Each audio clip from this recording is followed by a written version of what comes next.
Bývalá výborná spojka s inteligentným herným prejavom bol juniorským reprezentantom Československa a presne Červenej hviezdy Bratislava sa stal dvojnásobným majstrom Československa.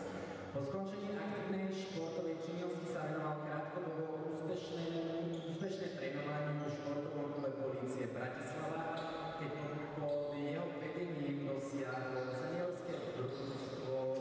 Krásny pondelkový večer prajem všetkým hádzanárskym priaznivcom a fanúšikom. Pred nami je úvodný duel 19.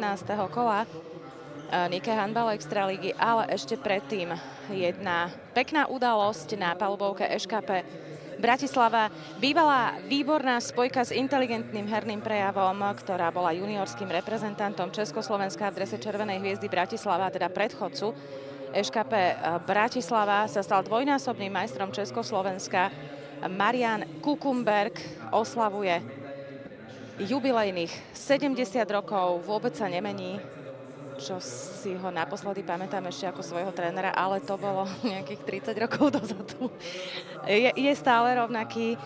Nie len teda hádzanárske záležitosti, ale hlavným prínosom pre rozvoj športu na Slovensku je jeho funkcionárska činnosť. Marian Kukumberg ako bývalý dlhoročný riaditeľ strediska štátnej športovej reprezentácie Ministerstva vnútra Slovenskej republiky a športového centra polície sa veľkou mierou podielal na úspechoch športovcov, ktorí vybojovali historicky najviac olympijských, svetových a európskych medailí pre našu krajinu. Popri tom bol dlhé roky predsedom CZTK a aktívnym členom Slovenského olympijského a športového výboru, ktorého sa stal čestným členom a držiteľom zlatého odznaku. Do dnešného dňa je prezidentom ŠKP Bratislava, najväčšieho a výsledkami najúspešnejšieho klubu na Slovensku, združujúceho 12 oddielov. No a svojou športovou filozofiou sa zaslúžil hlavne o rozvoj mládežníckeho športu v ŠKP.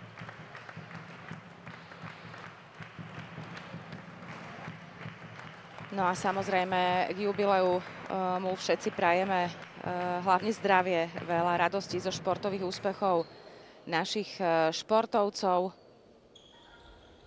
Venoval sa, ako som spomínala, aj trénovaniu v športovom klube Polície Bratislava, aj v niekdajšom ženskom Štarte Bratislava.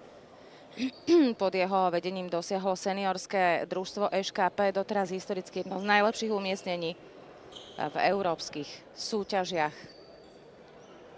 Všetko najlepšie prajeme Marianovi Kukumbergovi. A takto pekne si ho uctili predstavitelia ŠKP Bratislava vo svojom domovskom stánku. Vidíme tam množstvo trénerov, pretože, ako som spomínala, ŠKP má veľmi veľa kategórií, ktorým sa venuje a vychováva. Jeho cieľom je samozrejme výchova mládeže. Vidíme tam aj trénera Prešova, dnešného súpera ŠKP Bratislava, a v podstate tieto dva týmy sa stretnú aj vo finále druhej najprestížnejšej domácej trofeje slovenského pohára. Pavol Jano tiež prišiel poblahoželať Marianovi Kukumbergovi.